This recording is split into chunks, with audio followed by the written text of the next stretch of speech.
Supreme court of Pakistan کے باہر media سے گفتگو کر رہے تھے اور انہوں نے ایک بڑی بولڈ سٹیٹمنٹ دے دیا ہے کہ اگر فل کورٹ نہیں بنتا ان کی مرضی منشا کے مطابق تو پھر وہ اس ساری پروسیڈنگ کا بائیک آؤٹ کریں گے. یہ نہیں بڑا کلیئر اور کیٹیگوریکل ورڈز میں انہوں نے کہہ دیا کہ وہ اس فیصلے کو نہیں مانیں گے. تو مالک صاحب اگر اس کی سیاسی سائیڈ اگر اس دیکھیں بڑا سیریس بات معاملہ کس طرف جا رہا ہے, بہت ہی سیریس بات. یہ تو ٹائمنگ بڑی انٹرسٹنگ ہے. کورٹ نے کہا 5:30 بجے ہم فیصلہ سنائیں گے. 10 منٹ پہلے انہوں نے 5:20 پہ interior minister flanked by law minister آ کے کہتے ہیں ہم نہیں مانیں گے. اس کے دو مطلب ہیں.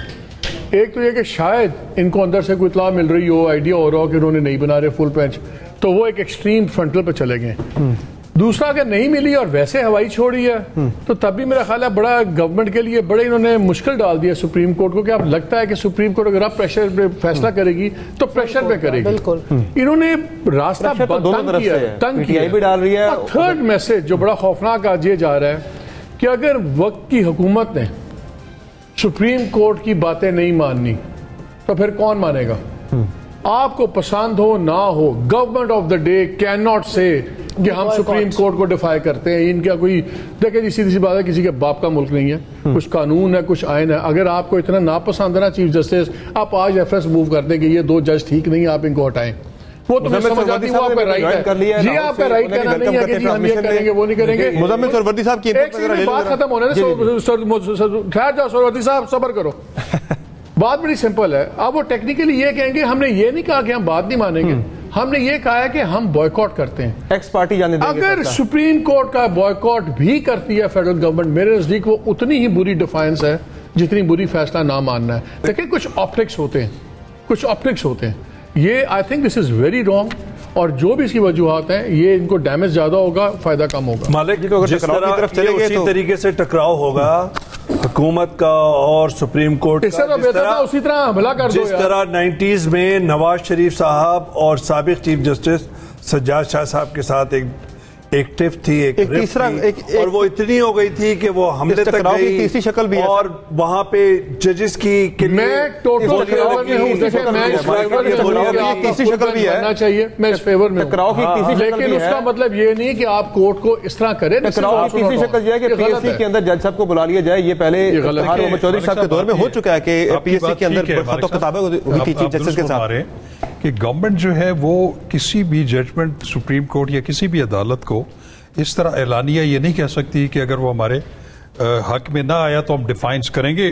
یہ بڑی خطرناک بات ہے. اس کی وجہ یہ ہے کہ جو سپریم کورٹ کے جو ڈیسیجنز ہیں وہ تو چونکہ سب سے بڑی عدالت ہے, اس میں جو 2 پروویژنز ہیں, آرٹیکل 189 وہ کہتا ہے کہ the judgments passed by the supreme court of Pakistan in which a question of law has been determined is binding on all the subordinate courts and the executive authorities. اور اس کے بعد اگر منسٹر کہہ بھی دے کہ ہم نہیں مانیں گے, this is the state which has to implement the judgment of the supreme. ریاست وہ ہے آرٹیکل 190. وہ کہتا ہے کہ سپریم کورٹ آف پاکستان کے فیصلوں کو امپلیمنٹ کرنے کے لیے ملک کا ہر ایک جو ایڈمنسٹریٹو ادارہ ہے وہ اس کی ایڈ اور ہیلپ کے لیے آئے گا. یہ کہنا میں کہتا ہوں فوج ہو یا کوئی اور دوسرا یہ ہوتا ہے کہ انہوں نے آپ کے نزدیک ابھی سپریم کورٹ کے لیے زیادہ مشکل نہیں کر دیا اس پریس کانفرنس کے بعد بینچ بنانا کے لیے زیادہ مشکل نہیں ہو گیا؟ میرا خیال ہے کہ یہ ان کی عاقبت اندیشی ہے. دیکھیں میرا خیال یہ ہے کہ چونکہ ہم روزانہ سپریم کورٹ میں ہوتے, میری فیلنگز یہ ہیں کہ یہ جو 3 رکنی بینچ ہے یہ جس وقت رائز کیا تو یہ اپنا تھوڑا سا ان کے مائنڈ میں ہے کہ اس پہ ہم فل کورٹ جو ہے وہ کانسٹیٹیوٹ کر دیں. اب ان کو مسئلہ لیکن اگر آپ اس ٹون میں بات یہ میں سمجھتا ہوں کہ ان کو جو ہے وہ انڈرمائن کرنے کی یا پریشرائز کرنے والی ٹیکٹکس جو کاؤنٹر پروڈکٹیو ہو سکتی ہے. آپ کی کیا رائے ہے؟ یہ جو نون لیگ کی طرف سے فیصلہ آنے سے 10-12 منٹ پہلے ہی ایک پورا پریشر ڈالنے کی کوشش کی گئی ہے. صبر, یہ تو ہم کتنے دنوں سے دیکھ رہے ہیں کہ نون لیگ کے جو بیانات ہیں اسی طرح کے آ رہے ہیں, کیونکہ اب انہوں نے یہ دیکھ لیا, مطلب آف دا ریکارڈ جب بات ہوتی ہے تو ان سے باقاعدہ وہ کہتے ہیں کہ جی کورٹ میں ایک یوتھ بریگیڈ کا جو ہے وہ ایلیمنٹ نظر آتا ہے, کورٹ کی بڑی ٹلٹ نظر آتی ہے, اور انہوں نے یہ دیکھا ہے کہ جی اگر پی ٹی آئی جو ہے وہ کورٹ کے خلاف جو ہے وہ بیانات دیتی رہی ہے تو ان کو مرضی کے فیصلے ملتے رہے. تو this tantamounts to building pressure on the court, but I agree with Malik sahib, تو کل تو کوئی بھی نہیں مانے گا. مزمل صاحب, یہ جو پریسیڈنٹ ہم ایک نئی سیٹ ہوتی دیکھ رہے ہیں کہ ایک پارٹی ہے, ظاہر ایک حکومت بھی ہے, ایگزیکٹو بھی ہے, وہ کہہ رہے ہیں کہ ہم بائیک آؤٹ کریں گے, فیصلہ نہیں مانیں گے. یہ کس طرف جا رہا ہے معاملہ؟ یہ ایک ٹف جو ہے نئی شروع ہو رہی ہے سپریم کورٹ اور ایگزیکٹو کے درمیان. نہیں, پہلی بات تو آپ اس کو ایگزیکٹو کے درمیان کیوں کہہ رہے ہیں؟ کیا پرائم منسٹر نے بیٹھ کے کہا ہے؟ پولیٹیکل پارٹیز کا ورشن ہے, سیاسی جماعتیں اپنا کیس عدالت میں لڑ رہی ہیں. اور دوسری بات یہ ہے کہ کیا اعتراض ہے فل کورٹ بنانے میں, مجھے تو سمجھ نہیں آ رہی ہے. جب ایک جج صاحب کے معاملے پر فل کورٹ بن سکتا ہے, جب باقی ماضی میں فل کورٹ کی اتنی روایات موجود ہیں, تو اس بار اگر فل کورٹ بن جائے گا تو کون سی قیامت آ جائے گی اور کس کی جو ہے اناٹ ٹوٹ جائے گی فل کورٹ بنانے سے. جب کورٹ کو اگر طریقے سے مانگیں اور کورٹ دے بھی دے, اب اگر آپ یہ کہہ دیں کہ 10 منٹ پہلے فیصلے سے کہ جب تسی نہ کیتا تھے بس پھر رینجیے گا, تو یہ تو آپ کورٹ کو آپ نے بڑا مشکل کر دیا. جب آپ کسی جج پر اعتراض کرتے ہیں کہ یہ جج صاحب میرا کیس نہ سنیں اور وہ سننے پر بضد ہوں, تو آپ یہی کہتے ہیں نا کہ اچھا فیصلہ ہوا ہی ہے نا. اچھا, اس پہ بھی ایک ٹیکنیکل مزمل ایک سیکنڈ, ہمارے ساتھ شاہ خاور صاحب بیٹھے ہیں, انہوں نے کرنا ہے تو ہمارے ساتھ شاہ خاور صاحب بیٹھے ہیں. اس کا سوال اگر آپ یہ نہیں چاہتے کہ دوسرے فریق جو ہے وہ اس پروسیڈنگ انہوں نے کورٹ میں کسی کو کہا کہ جج کو کے بھی اختیارات ہیں اور ایکس پارٹی ڈیسائیڈ کرنے قانون کے اندر انہوں نے کوئی اعتراض نہیں کورٹ ایکس پارٹی ڈیسائیڈ کر دے گا, اس میں ایسی کون سی بات ہے؟ قانونی طور پہ کورٹ نے کوئی اعتراض نہیں کیا جج نے, کوئی سمجھ اور کوئی تحریری طور پر کوئی داخل نہیں کیا اعتراض. یہ سمجھتے ہیں. بٹ مزمل صاحب, کسی نے زبانی یا تحریری کسی صورت میں بھی کورٹ کے اندر جسٹس اعجاز الاحسن صاحب پہ اعتراض نہیں اٹھایا. سمر یہ سمجھتے ہیں, دیکھیں ایک بہت ہی معروف قانون داں تھے اور اٹارنی جنرل کے عہدے پہ بھی رہے ہیں, ان سے ہماری گپ شپ ہو رہی تھی.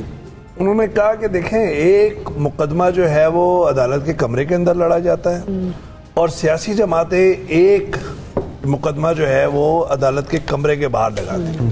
ہم نے کہا اس وقت کون سا اہم ہے؟ کہنے لگے کمرے کے باہر. اب نون لیگ کو یہ عادت ہو گئی ہے کیونکہ پاناما کے بعد انہوں نے قانونی مقدمہ نہیں لڑا, انہوں نے سیاسی مقدمہ لڑا. جائز ناجائز ایک علیحدہ بحث ہے. یہ روزانہ کی بنیاد پہ جب ان کی پیشیاں ہوتی تھیں, یہ آتے تھے فل کانوائے کے اندر, بڑی بڑی گاڑیاں, اور وہاں پہ مریم نواز شریف صاحب کی تصویر اپنی شرٹ پہ لگائے ہوتی تھی, دوسرے کانفرنسز ہوتی تھی, ڈائس پہ جھگڑے. انہوں نے اندر جو بھی لڑائی لڑی ہو, لیکن اس سے زیادہ انہوں نے سیاسی کیس بنایا. اس وقت بھی یہ سمجھ رہے ہیں, اس وقت یہ اقتدار میں ہے, اور ایسے اقتدار میں جہاں پہ ووٹ آف نو کانفیڈنس انہوں نے موو کر کے ایک حکومت کو رخصت کیا ہے. اس کے بعد اگر آپ کا یہ رویہ ہوگا تو یہ ناجائز ہے, یہ غلط ہے, یہ اداروں کے درمیان تصادم کا خطرہ ہے. لیکن یہ ضرور ہے کہ فل کورٹ. ایک خبر بھی میں ذرا دے دوں ناظرین کے لیے, ایک خبر بھی دے دوں, اس خبر سے ہٹ کیا ذرا کہ army chief general Qamar Javed Bajwa کی زیر صدارت کور کمانڈرز کانفرنس ہوئی ہے. کانفرنس میں ملک کی مجموعی سلامتی صورتحال پر جو ہے تبادلہ خیال کیا گیا ہے. Army chief general Qamar Javed Bajwa کی زیر صدارت کور کمانڈرز کانفرنس ہوئی ہے, جس میں ملک کی مجموعی سیکیورٹی صورتحال کا جائزہ لیا گیا ہے. اور سپریم کورٹ آف پاکستان کا فیصلہ آنے والا جی. 3 منٹ رہ گئے, وہ کافی دیر پہلے, یہ 3 منٹ اب رہ گئے فیصلے میں, اور فیصلے پر دوبارہ ہم بات کرتے ہیں کہ نون لیگ نے پہلے